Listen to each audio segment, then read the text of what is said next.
A man at the top of his game with a world of wealth at his fingertips decides to treat his young mistress to a weekend of unparalleled luxury. He books the presidential suite at the Grand Elysian, the city's most exclusive 5-star hotel, a monument to old money and power. He thought he had it all planned, a perfect escape, a secret kept safe within soundproof walls. He believed his quiet, dutiful wife, a woman he saw as little more than a beautiful ornament for his home, would be none the wiser. But he made one fatal mistake, one colossal miscalculation. He chose the wrong hotel. He walked into his mistress's arms for a weekend of sin, not realizing he was walking straight into the heart of his wife's kingdom and straight towards his own spectacular ruin. Richard Sterling adjusted the knot of his silk tie, his reflection staring back at him from the polished obsidian of his corner office window. 45 floors below the city sprawled like a circuit board, a complex network of power and money that he, Richard Sterling, Senior Vice President of Sterling and Finch Capital, had mastered. He was a king surveying his domain. His suit was bespoke, Savile Row. The watch on his wrist was a Patek Philippe Nautilus, and the car waiting for him downstairs was a midnight blue Rolls-Royce Ghost. These were not just possessions. They were affirmations of his success, testaments to his ruthless climb up the corporate ladder. His life was a meticulously curated masterpiece. His penthouse on Park Avenue was a feature in architectural magazines. His 2 children were enrolled at the most exclusive private schools money could buy. And then there was his wife, Victoria. Beautiful, elegant, from a good family, though one he always privately considered old money, new poverty. She was the perfect corporate spouse. She ran the household with quiet efficiency, hosted flawless dinner parties, and never questioned his late nights at the office. For 15 years she had been a constant, predictable, and if he were honest with himself, rather boring part of his perfect life. He saw her as a valuable asset, like a blue-chip stock that paid reliable if unexciting dividends. A discreet knock on the mahogany door pulled him from his reverie. "Come in," he said, his voice smooth and commanding. The door opened to reveal Jessica Munro. She was 26, with eyes the color of whiskey and a mane of honey-blonde hair that tumbled over her shoulders. She was a junior analyst in the mergers and acquisitions department, sharp enough to be interesting but not so ambitious as to be a threat. She was in every way the antithesis of Victoria. Where Victoria was classic elegance and quiet reserve, Jessica was vibrant, demanding, and thrillingly transparent in her admiration for his power and wealth. She closed the door softly behind her, a playful smirk on her lips. "All set for this weekend, boss?" she purred, leaning against his desk. The scent of her expensive perfume, a gift from him, filled the air. "Everything is arranged to perfection," Richard said, a self-satisfied smile gracing his own lips. He walked over to her, placing his hands on her waist. The presidential suite at the Grand Elysian. Champagne on ice, a private dinner reservation at La Saphir, and a weekend where your only job is to enjoy yourself. Jessica's eyes widened. The Grand Elysian, Richard, that place is legendary. I thought it was impossible to get a suite there on short notice. "For most people it is," he said, enjoying the look of awe on her face. "But the name Sterling still opens doors, my dear. I made one call to the concierge, mentioned a potential corporate account, and they practically rolled out the red carpet." He felt a familiar surge of pride. This was his power, the ability to bend the world to his will with a single phone call. He had told Victoria he was flying to Zurich for an emergency banking conference. It was the perfect lie, plausible, important sounding, and requiring him to be completely out of touch. He had even packed a briefcase with fake financial reports, a piece of theatre he found amusing. Victoria had packed his suitcase for him, as she always did, her expression placid and unquestioning. She had even reminded him to take his blood pressure medication. The irony was delicious. "And Victoria?"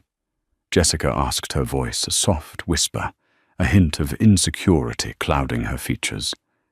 Richard waved a dismissive hand. "She believes I'll be negotiating with Swiss bankers all weekend. She's probably planning her schedule for the charity gala or discussing flower arrangements with the gardener. Her world is small, contained. She wouldn't suspect a thing." He truly believed it. Victoria lived in a gilded cage he had built for her. She had her charities, her luncheons, her book club with other society wives. He funded it all, of course, providing her with a generous allowance that kept her comfortable, and he assumed content. He had convinced himself that her lack of ambition was a sign of her satisfaction, not a sign of something hidden. She was a relic, a beautiful woman from a bygone era, who didn't understand the blood and sweat of modern ambition. She had no idea how the real world worked, the world he dominated. "Good," Jessica breathed, relaxing into his embrace. "I want you all to myself." "You will," he promised, kissing her deeply. The thrill of the illicit, the sheer audacity of it was intoxicating. He was Richard Sterling. He made the rules. This weekend was not just about pleasure, it was a celebration of his own untouchable status. He was taking his mistress to the most opulent hotel in the city, a place synonymous with the established elite, and he was doing it right under his wife's nose. The sheer arrogance of the act was half the fun. As he held Jessica, the image of Victoria calmly folding his shirts and placing them in his suitcase flashed in his mind. He felt a fleeting, almost imperceptible prickle of something, not guilt, but a faint disquiet. He dismissed it instantly. It was just the last vestige of a conventional conscience, and he had no use for that anymore. The Rolls-Royce Ghost glided to a silent stop beneath the ornate wrought iron and glass canopy of the Grand Elysian. A doorman, dressed in a crisp, dark green uniform with gold epaulets, moved with practiced grace to open Richard's door before he'd even fully registered they had arrived. "Welcome to the Grand Elysian, Mr. Sterling."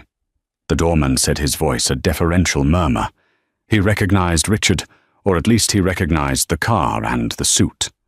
That was all that mattered.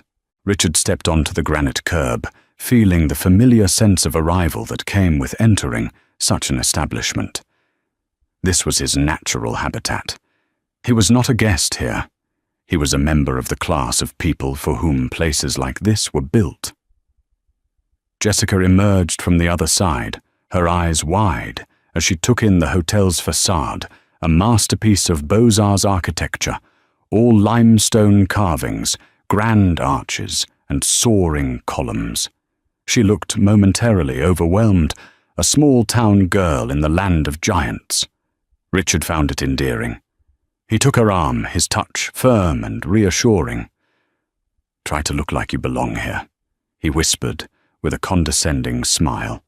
Her brief insecurity vanished, replaced by a determined sparkle in her eye. She lifted her chin, squeezed his arm, and together they walked through the revolving bronze doors. The lobby was breathtaking. It was a cathedral of wealth. The ceiling soared 3 stories high, adorned with a magnificent fresco of classical gods lounging on clouds.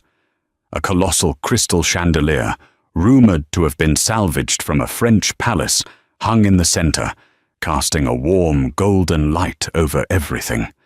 The floors were a checkerboard of Italian marble, polished to a mirror shine. The air was thick with the scent of fresh lilies and old money. The hushed sounds of quiet conversations, the distant clinking of glasses from the lobby bar, and the soft strains of a live pianist created a symphony of refined tranquility.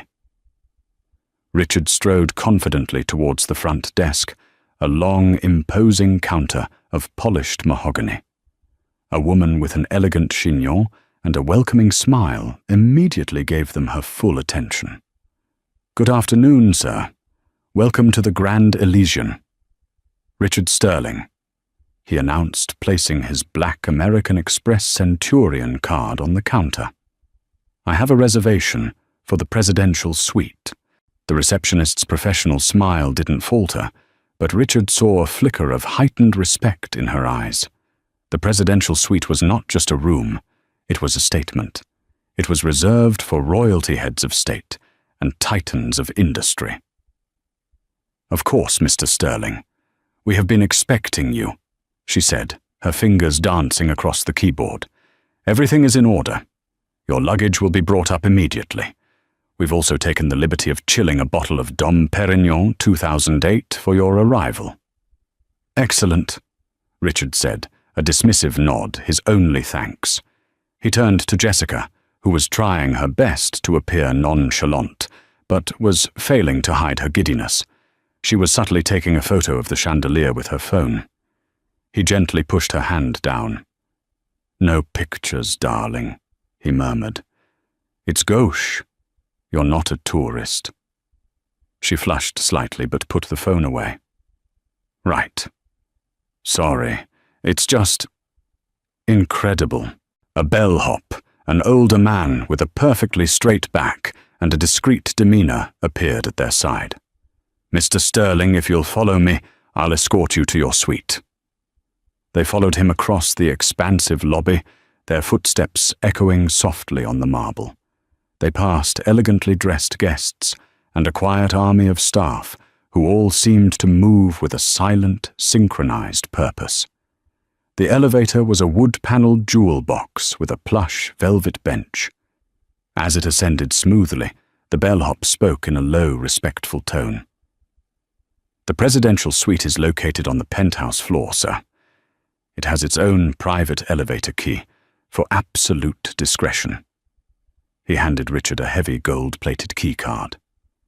"You will have a dedicated butler, Mr. Henderson, at your service 24 hours a day. He is already waiting for you upstairs." "Very good," Richard replied, his tone clipped. The elevator doors opened directly into a private vestibule. Double doors of rich, dark wood stood before them. The bellhop unlocked them and pushed them open, stepping aside with a flourish. The suite was even more spectacular than Richard had imagined. It was less a hotel room and more a sprawling penthouse apartment. The living room had floor-to-ceiling windows, offering a panoramic 180-degree view of the city skyline and the park below. A grand piano stood in one corner, a fully stocked bar in another. The furniture was a mix of antique and modern designer pieces, all upholstered in velvets and silks in shades of cream gold and royal blue. Jessica let out a gasp, dropping Richard's arm and spinning around in the center of the room. "Richard, this is bigger than my entire apartment building." He laughed, a rich, self-satisfied sound. "This, my dear, is how the other half lives. No, wait, this is how the other 1% lives." The bellhop gave them a brief tour the formal dining room, the study the master bedroom with its canopied bed, and a bathroom that was a marble sanctuary, complete with a sauna and a jacuzzi tub overlooking the city. After the bellhop had been tipped generously and had departed, Richard walked over to the bar and poured 2 glasses from the chilled bottle of Dom Perignon. He handed one to Jessica, who was standing by the vast window, mesmerized by the view. "A toast," he said, clinking his glass against hers. "To a perfect weekend." "To us," she replied, her eyes shining with adoration. They drank the expensive champagne, fizzing on their tongues. Richard felt invincible. Everything was perfect. Every detail had been managed, every contingency planned for. In this suite, high above the world, he was untouchable. He had successfully compartmentalized his life, the dutiful wife in the Park Avenue penthouse, the exciting mistress in this palace in the sky. He believed he was in complete control of his universe, a master puppeteer pulling all the right strings. He had no way of knowing that one of those strings, a thread he had long considered, severed and forgotten, was attached to the very foundations of the building he was standing in. The first day was a blur of hedonistic perfection. They ordered room service from a menu that seemed to have no limits, lounged in plush robes, and made full use of the suite's luxurious amenities. Richard felt a profound sense of satisfaction. He had earned this. The stress of billion-dollar deals and market fluctuations melted away in the face of such absolute comfort. That evening they dined at La Saphire, the hotel's 3 Michelin-starred restaurant. The maître d' greeted Richard by name, seating them at the best table in the house, a secluded corner booth with a view of the restaurant's private garden. The meal was an elaborate performance of culinary artistry. Course after course arrived, each more exquisite than the last. Richard ordered a bottle of Chateau Margaux that cost more than Jessica's monthly rent, and he savoured the way her eyes widened when he told her the price. He was performing his power for her, and she was the perfect audience. Throughout the evening he regaled her with stories of his corporate triumphs, of deals he had closed, and rivals he had crushed. He painted himself as a modern-day titan, and she listened with rapt attention, her hand resting on his thigh under the table. He felt more potent, more alive than he had in years. This was the validation he craved, the adoration his wife Victoria had never quite provided. Victoria's admiration had always been quiet, understated. It was the calm approval of a partner, not the breathless worship of a devotee. The next morning, Richard woke up late, the sun streaming through a gap in the heavy silk curtains. Jessica was still asleep, her blonde hair fanned out across the ridiculously high thread count pillows. He slipped out of bed feeling rested and content. He decided to take a steam in the marble bathroom before ordering breakfast. As he stepped out of the steam shower, he reached for one of the thick, heavy bathrobes hanging on a heated rack. It was impossibly soft, made of the finest Egyptian cotton. He slipped it on and tied the belt, his eyes scanning his reflection in the fog-free mirror. It was then that he noticed it. On the lapel of the robe, embroidered in a subtle, elegant silver thread, was a monogram. It was a D, intertwined with a V. He frowned, tracing the letters with his finger. VD. What did that stand for? He vaguely recalled the name of the hotel manager who had been mentioned, Dubois. Perhaps it was for Vicomte Dubois, a flourish for the hotel's founding family. It seemed plausible.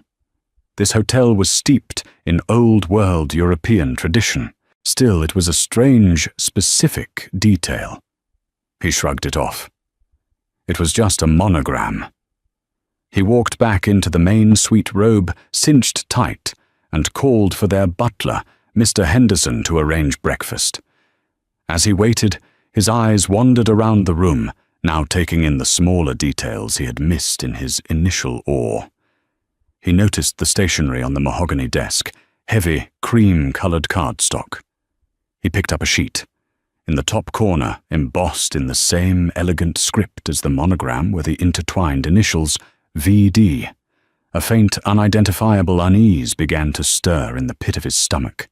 It was like hearing a single note off-key in an otherwise perfect symphony. When Mr. Henderson arrived with a trolley laden with their breakfast smoked salmon, scrambled eggs with truffle-fresh pastries, and silver pots of coffee, Richard decided to ask. Mr. Henderson. He began trying to sound casual. I was just admiring the hotel's branding. These initials, he said, gesturing to the stationery. VD. Is that for the hotel's founder? The butler, a man whose face was a mask of professional discretion, paused for a fraction of a second. The monogram represents the ownership, sir. It has been the hotel's mark for a very long time. The answer was polite professional and told him absolutely nothing. The slight hesitation, however, did not go unnoticed by Richard.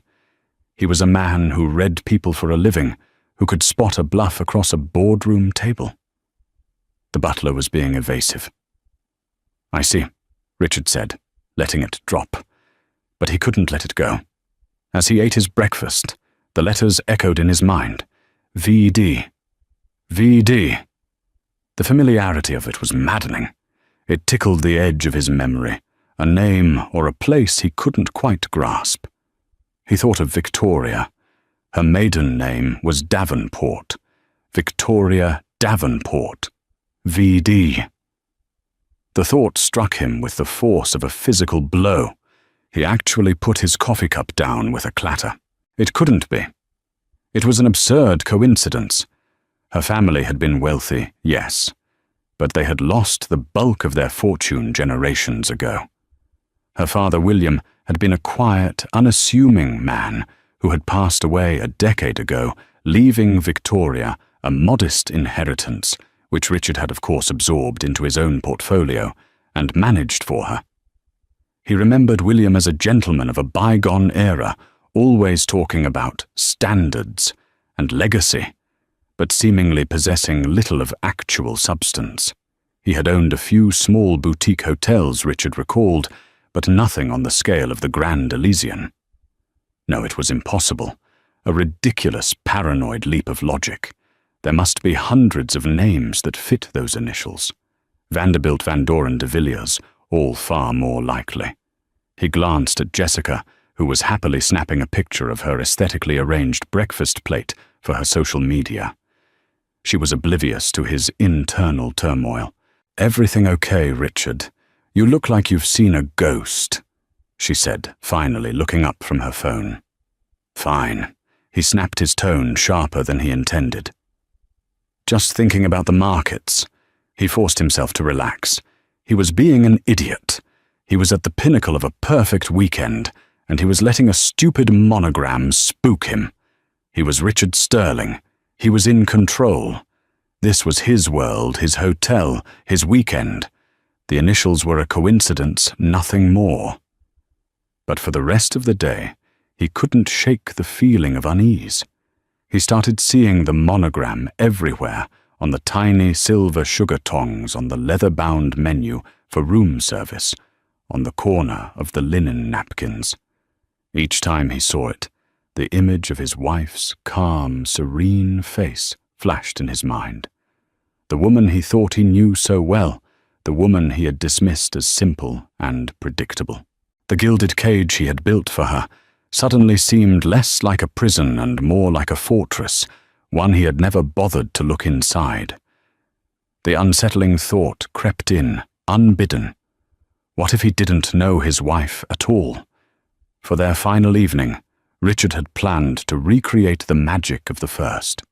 He made another reservation at La Saphire, this time requesting the chef's tasting menu with the premium wine pairing. He was determined to shake off the bizarre paranoia that had clung to him since the morning. He would drown his unease in vintage Bordeaux and reaffirm his control. He and Jessica got dressed. He wore a dark tailored suit, and Jessica wore a stunning, backless red dress he had bought for her. As they stood in front of the mirror, he felt a sense of reassurance. They looked like a power couple. They belonged here. The monogram was a ghost, a figment of an overworked imagination. They descended to the restaurant, the private elevator, delivering them once again to the world of hushed elegance. The maître d' polished Frenchman, named Jean-Luc, greeted them with an even warmer smile than the night before. "Mr. Sterling, a pleasure to welcome you back. Your table is ready. The chef is very excited to present tonight's menu for you." They were led to the same secluded booth. Richard settled into the plush velvet, the familiar surroundings comforting him. He ordered a bottle of Krug champagne to start a celebratory gesture meant to banish the last of his foolish anxieties. "You know," Jessica said, leaning forward and placing her hand on his, "this has been the most incredible weekend of my life. I feel like a princess." "You deserve it," Richard said, his confidence returning. He was being ridiculous, This was his life. He made this happen. The first few courses were sublime. A delicate oyster, vichyssoise, followed by seared scallops with a citrus foam. The conversation was light, and Jessica's laughter was like music, washing away the last of his concerns. He was just about to raise his glass to toast their future when he noticed a subtle shift in the restaurant's atmosphere. A quiet energy, a ripple of tension was spreading from the entrance. The staff, usually the picture of calm professionalism, seemed to be standing a little straighter. Jean-Luc, the maître d', was conferring in a hushed, urgent tone with a man in a dark suit who had a security earpiece. Richard watched with mild curiosity. "Looks like some important guest is arriving," he remarked to Jessica. A moment later, Jean-Luc began moving towards their table, his expression a carefully constructed mask of apology and deference. He looked deeply uncomfortable. "Mr. Sterling," he began, his voice low. "My sincerest apologies for this interruption." "Is there a problem?" Richard asked, a hint of irritation in his voice. Before Jean-Luc could answer, the source of the commotion became clear. A small group of people had entered the restaurant and were now standing near the entrance, surveying the room. At the head of the group was a woman. Richard's blood ran cold. The champagne glass in his hand felt suddenly heavy, his fingers numb. It was Victoria. She was not the Victoria he had left at home, the woman in cashmere cardigans and sensible pearls. This was a different creature entirely. She wore a stunningly tailored deep navy blue power suit that accentuated her tall, slender frame. Her hair, usually in a soft chignon, was styled in a sleek, severe cut that framed a face set with an expression of icy calm and absolute authority. Her only jewelry was a pair of large diamond stud earrings that glittered like chips of ice. She was flanked by two men. One was an elderly, distinguished gentleman with silver hair and sharp eyes, a man Richard recognized with a jolt of horror, Arthur Abernathy, the legendary, notoriously ruthless corporate lawyer who had been a close friend of Victoria's father. The other was the hotel's general manager, a man Richard recognized from pictures in the hotel's brochure. They stood slightly behind her, like loyal lieutenants attending their general. Jessica, following Richard's frozen gaze, turned. "Richard, who is that? Do you know her?" she whispered, a confused frown on her face. "She looks a bit like your—" Her voice trailed off as the reality of the situation began to dawn on her. Victoria's eyes swept the room, calm and methodical, before they landed directly on their table. There was no shock in her gaze, no surprise. There was only a cool, deliberate recognition. It was the look of a predator that had finally located its prey. The entire restaurant had fallen silent. Diners were frozen forks halfway to their mouths, their quiet conversations dead. The only sound was the soft clinking of Victoria's heels on the marble floor as she began to walk towards them. It was the longest walk of Richard's life. Each step echoed in the cavernous silence, a drumbeat marking the seconds until his world collapsed. His mind raced, trying to form a lie, an explanation, an escape route. But there was none. The carefully constructed walls of his double life were not just cracking. They were being vaporized before his very eyes. He looked at Jessica, whose face had gone pale, her lipstick-red smile frozen in a rictus of terror. He looked at the other diners, their faces a mixture of curiosity and pity. And then he looked back at his wife, who was now just a few feet away. In her eyes, he didn't see the hurt spouse he might have expected. He saw a stranger. He saw a queen who had come to reclaim her throne, and he knew with a certainty that chilled him to the bone that he was nothing more than a trespasser in her kingdom. Victoria stopped at their table. She didn't look at Jessica. Her entire focus, cold and undivided, was on Richard. The scent of her perfume, A subtle, expensive fragrance he hadn't smelled on her in years reached him. It was sharp and clean like winter air.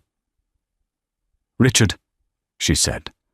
Her voice was perfectly level, devoid of any emotion. It was the voice she used when giving instructions to staff, calm and final. "I believe you are in my seat." The statement hung in the air, a masterpiece of double meaning. Richard stared at her, his mouth dry. He felt 100 pairs of eyes on him. The carefully curated persona of Richard Sterling, the master of the universe, was shattering like cheap glass. "Victoria." He stammered, his mind a blank slate of panic. "What? What are you doing here? I thought you were in New York." The charity gala. A small, humorless smile touched her lips. I cancelled. Something more important required my attention. Her gaze finally flickered to Jessica, a quick, dismissive glance that took in the expensive dress and the terrified expression. She looked at her, not as a rival, but as one might look at a piece of furniture that was out of place. "And I see you brought a guest." Jessica shrank back in her seat, looking at Richard with pleading, terrified eyes. She opened her mouth to say something, but no words came out. Victoria turned her attention back to Richard. "I must say, Richard, I'm impressed. The presidential suite, La Sophia. You have expensive taste. It's a comfort to know you appreciate the family business." The family business? The words hit him like a physical blow, connecting the dreadful dots that had been plaguing him all day. The monogram. VD, Victoria Davenport. I don't understand," he managed to say, though the truth was crashing down on him with the force of a tsunami. "Let me clarify for you," Victoria said, her voice dropping slightly, becoming even more precise, each word a carefully sharpened blade. "My father, William Davenport, founded Davenport Hospitality Group 60 years ago. His first hotel was a small inn in the countryside. But he was a brilliant man. He built an empire piece by piece with his own hands. The Grand Elysian was his masterpiece, his crown jewel. When he died, he left his entire controlling interest, all of it, to me." She paused, letting the information sink in. The entire restaurant was listening, captivated by the real-life drama unfolding before them. "For 10 years, she continued, I have allowed a board of trustees, hand-picked by my father, to manage the company's day-to-day operations. I preferred a quiet life. I wanted to raise my children. I wanted to be a wife. I trusted that the world my father built was in good hands. And I trusted my husband." Her eyes bored into him, and for the first time, he saw a flicker of the immense pain he had caused her. But it was immediately suppressed, replaced by a will of tempered steel. "But recently I decided it was time to take a more active role. As of last Monday at the annual shareholders' meeting, I dissolved the board of trustees and assumed my rightful position. I am the sole acting chairwoman of the Davenport Hospitality Group, which owns this hotel, and 117 others worldwide. The monogram you've been seeing everywhere, it doesn't stand for Vicomte Dubois. It stands for Victoria Davenport. Welcome to my hotel, Richard." The silence in the room was absolute. Richard felt the blood drain from his face. He was not a king in a conquered territory. He was a fool who had thrown a party in the lion's den, unaware the lion was at home. Victoria then turned her steely gaze upon Jessica. "Miss Monroe, is it not?" Jessica nodded, trembling. "You are an analyst at Sterling and Finch Capital, I believe. Sleeping with a senior vice president, your direct superior, is a flagrant violation of your company's ethics clause, not to mention a serious lapse in judgment. Consider your employment terminated. Mr. Abernathy has already been in contact with your firm's head of human resources and its board. I wouldn't bother going into the office on Monday." Jessica let out a small, strangled gasp. Her dream weekend had turned into a career-ending nightmare. Finally, Victoria turned back to the man she had been married to for 15 years. As for you, Richard, our joint bank accounts, which hold the funds from my family's trust that you so generously offered to manage, for me, have been frozen. The locks on the Park Avenue penthouse have been changed. Your belongings are being packed as we speak and will be sent to your office. Don't bother going home. You are no longer welcome there. She reached into her handbag and pulled out a single document, placing it on the table between Richard's plate and his wine glass. These are divorce papers drafted by Mr. Abernathy. My terms are not negotiable. You will find I have been meticulously documenting your indiscretions for the past 3 years.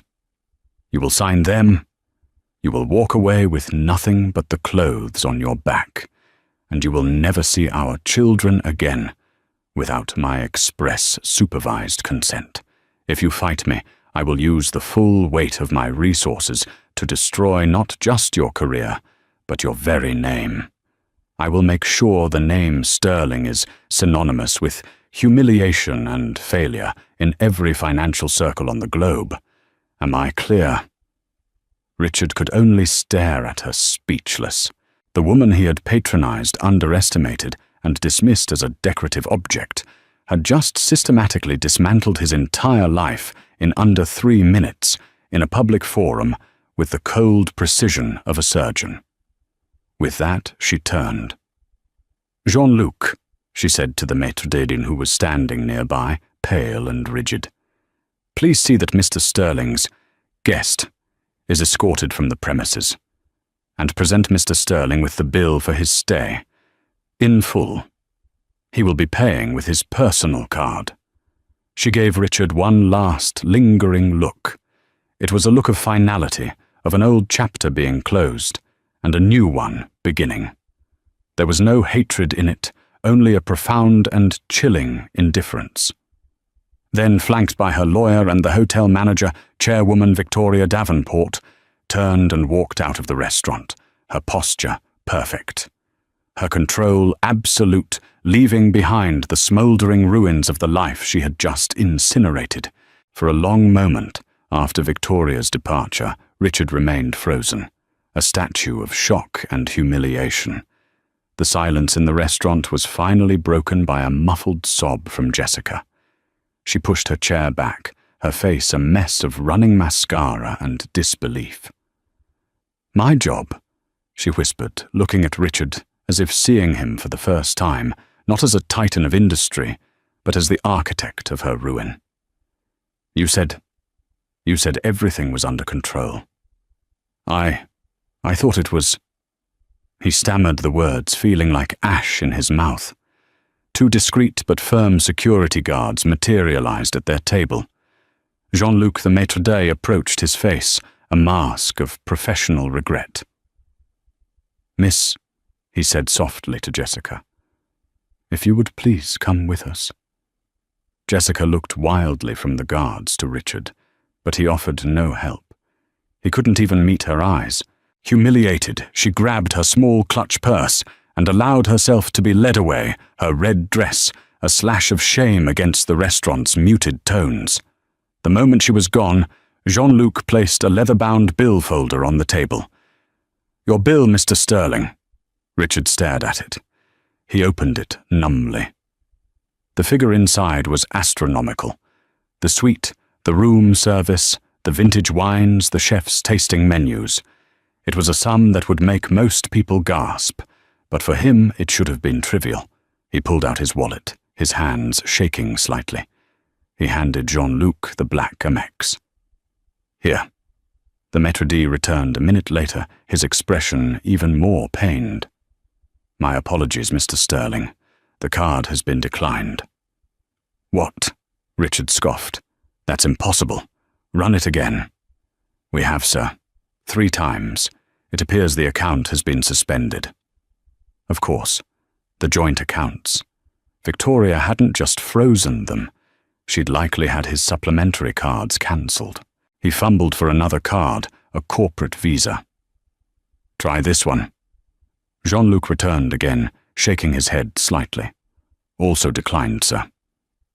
The blood rushed to Richard's face. The other diners were no longer pretending not to watch. Their whispers were a low hum of judgment. He was no longer one of them. He was the evening's entertainment. "This is ridiculous. There must be a mistake." Richard blustered his voice, rising. The general manager, the same man who had flanked Victoria, approached the table. His demeanor was no longer deferential. It was cold official. "Mr. Sterling, perhaps you have another method of payment. If not, we will have to consider this a matter of theft of services and involve the authorities." The threat hung in the air, thick and suffocating. Richard Sterling, a man who moved billions of dollars before breakfast, couldn't pay his hotel bill. The humiliation was absolute. He had no cash, no working cards. He was trapped. Message Heiress, Abernathy Victoria's lawyer, reappeared at the edge of the dining room. He walked over to the manager, spoke a few quiet words, and then addressed Richard. "Mr. Sterling." Abernathy said, his voice like gravel. "Mrs. Sterling, that is Miss Davenport, has graciously offered to settle your bill. It will be deducted from whatever minimal settlement you might have hoped for in your divorce. Consider it her final gift to you." He slid the divorce papers closer to Richard.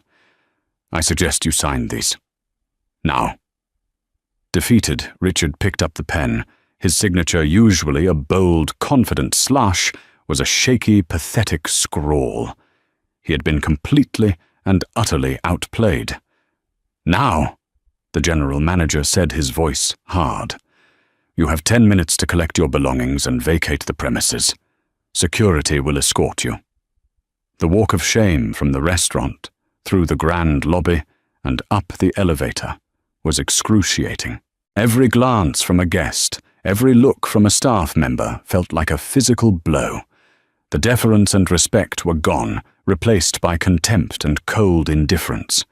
In the suite, his things had already been thrown haphazardly into his suitcase by a stony-faced butler.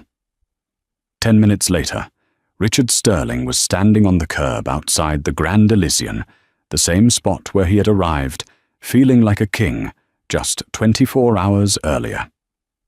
The doorman who had greeted him so warmly now stared straight through him. His Rolls-Royce was gone, towed, he assumed, as it was registered in Victoria's name. It started to drizzle a cold, miserable rain. He tried to call an Uber, but his app was linked to his cancelled cards. He stood there, a man in a $1,000 suit with a useless phone and an empty wallet as taxis and limousines swished past. He was stranded. He started to walk, the drizzle soaking his suit jacket. He had nowhere to go. His home was no longer his. His office would be a place of shame. His friends, he knew, would side with power and old money. They would side with Victoria Davenport. News of this spectacular humiliation would travel through their circles at the speed of light. He found a payphone, a relic from another era, and used the few coins he had in his pocket to call his one remaining ally, a junior partner at his firm named Frank. "Frank, it's Richard. I'm in trouble. A real mess." He tried to explain, but his story came out as a panicked, incoherent ramble. Frank listened, and when Richard was done, there was a long pause. "Richard," Frank said, his voice strained. I just got an email from the board. It's about you. They're calling an emergency meeting Monday morning. Richard, they're invoking the morals clause. Victoria's lawyer sent them a full dossier. Photos, bank statements, everything. They're going to fire you." The receiver slipped from Richard's numb fingers, clattering against the metal of the payphone booth. It was over. All of it. In a single evening, he had lost his wife, his children, his home, his mistress, his job, and his fortune. Victoria hadn't just defeated him. She had erased him. He looked up at the glittering penthouse suite of the Grand Elysian, a beacon of power high above the city. He had flown too close to the sun, never realizing the sun was his wife. And now he was in a freefall with no ground in sight. 6 months later, the world had moved on and Richard Sterling had been left behind. The name that once commanded respect on Wall Street was now a cautionary whisper, a ghost story told to ambitious young associates about the perils of hubris. As Victoria had promised, her victory was not just a defeat for him, it was a complete and total erasure. The emergency board meeting at Sterling and Finch Capital had been a formality, a swift, clinical execution. His office was cleared out before he even had a chance to process his termination. The morals clause a piece of corporate boilerplate he'd never given. A second thought had become the guillotine that severed him from his life's work. His new reality was a suffocating cloak of anonymity and failure. The Park Avenue penthouse was replaced by a third-floor walk-up in a distant borough, a place that smelled of damp and his neighbors' cooking. The floor-to-ceiling windows that had offered panoramic views of the city were now a single grime-streaked pane, looking out onto a graphite-covered brick wall. The silence of his old life, a silence of refined luxury, was replaced by the constant noise of sirens arguing neighbors and the rattling groan of the ancient radiator.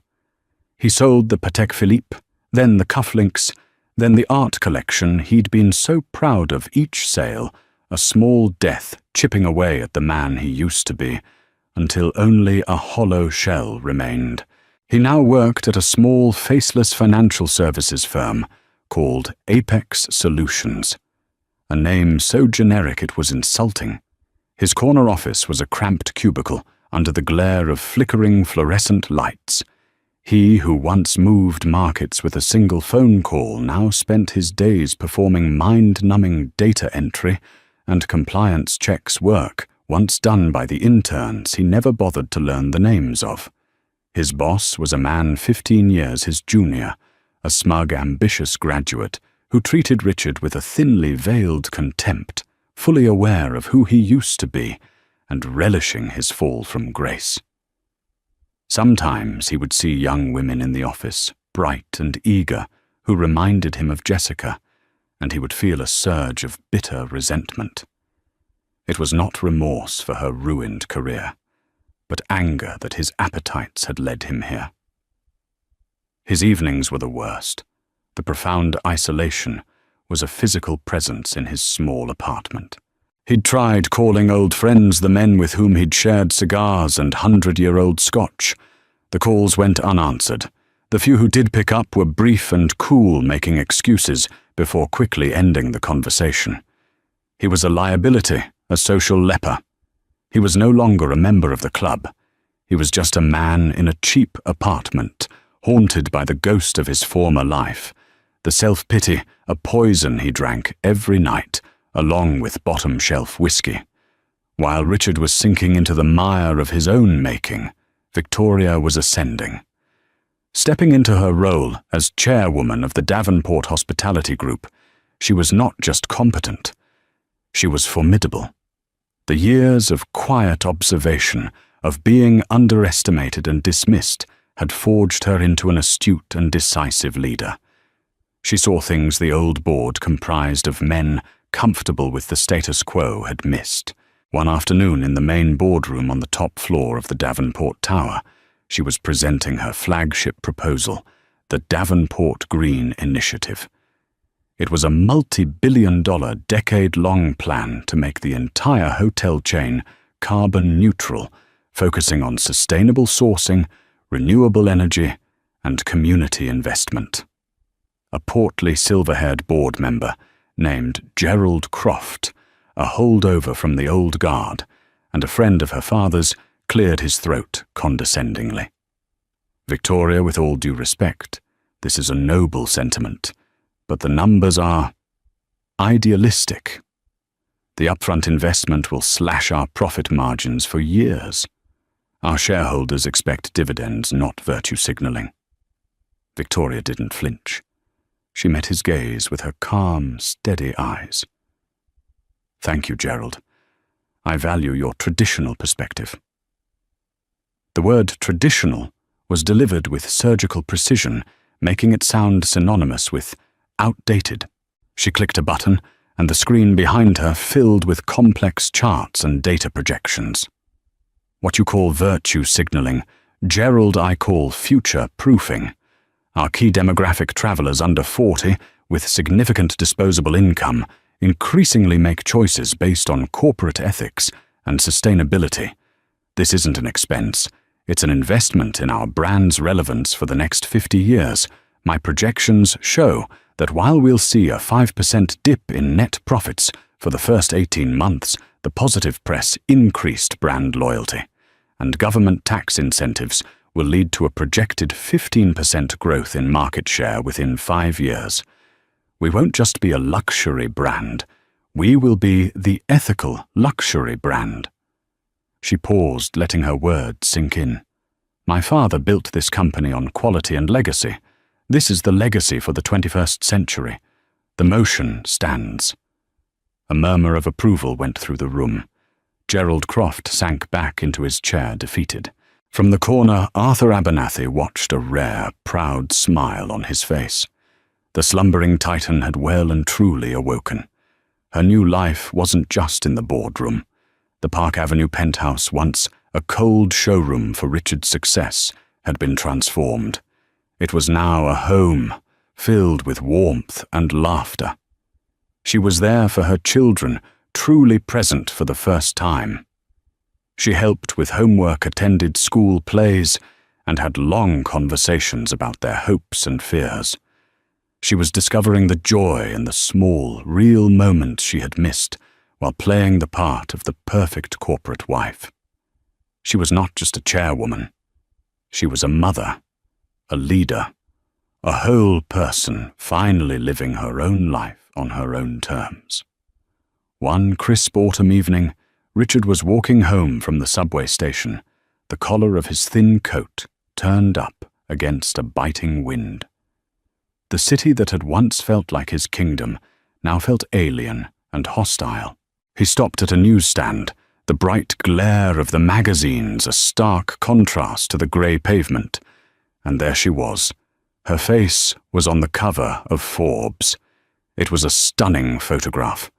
Victoria stood on the balcony of the Grand Elysian's presidential suite. His suite, the city lights twinkling behind her like a carpet of diamonds at her feet. She looked directly at the camera, an expression of serene power and unshakable confidence on her face.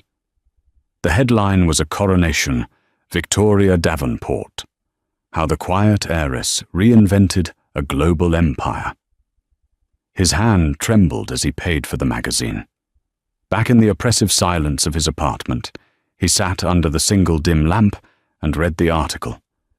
It was a hagiography, a glowing tribute to her brilliance. It detailed her sustainability initiatives, her shrewd acquisitions of boutique hotel chains, her employee profit-sharing program. It quoted industry rivals who expressed their grudging admiration. Then he reached the part about her personal life. After an amicable divorce from her former husband, it read, Davenport has focused on her children and her role as a transformative leader in the hospitality industry, proving that a new chapter can be the most rewarding one. Amicable divorce? The word sparked a harsh, dry laugh in his throat. He wasn't a villain in her story. He wasn't even a footnote. He was a typo that had been corrected, an inconvenient detail completely written out of the narrative. He let the magazine slip from his fingers. It fell to the floor, landing with Victoria's triumphant face looking up at him. He had never really seen her. He had looked at her every day for 15 years and seen only a reflection of his own success, a beautiful passive accessory. He had failed to see the keen mind, the patient heart, and the core of Davenport steel that ran through her veins. He had thought he was the master of his universe, a sun around which everything revolved, but he had only been a minor moon orbiting a star, and he had been foolish enough to think his own dim light was the source of all power. He got up and walked to the window, staring out at the dark, unforgiving brick wall that was his horizon. He pictured her standing in her office at the top of the Davenport Tower, looking out at the endless, glittering expanse of the city, a city that was now hers to conquer. High above, a new dawn had broken for Victoria Davenport, bright and full of promise. For Richard Sterling, left in the darkness below, it was a permanent and deeply deserved dusk. Richard Sterling learned the hardest lesson of all: the person you underestimate the most can be the one holding all the cards. He saw his wife as a part of his perfect life's decor, only to discover she owned the entire building, and he was nothing more than a temporary guest who had overstayed his welcome. Victoria's story is a powerful reminder that strength isn't always loud. Sometimes it's the quiet, patient force that waits for the perfect moment to reclaim its power. It's a tale of justice, empowerment, and the spectacular consequences of betrayal.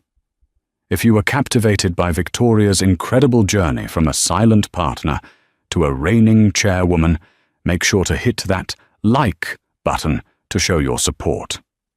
What did you think of Richard's stunning downfall? Let us know your thoughts in the comments below.